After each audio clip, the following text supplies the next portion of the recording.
Visszük a műtőbe, mennyi a hamatos? 23. Na, egy pillanat, ne csinálj ezt vele. Hova tűnt a pulzusa?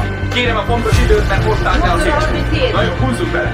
Üssük ki, mert leállt a szíve. Mozgás emberek, nem a világkiállításon bámészkodnak. Csipkedjék magukat egy kicsit. Na most. Nem jön vissza. Kérek egy ampulla adrenalit, 100 mg lidofán. Gyerünk, csinálj tovább. 2, 3, 4, 5. Gyerünk, Andikám, nem hagyja a cipőket. Oké, emberek, próbáljuk meg újra.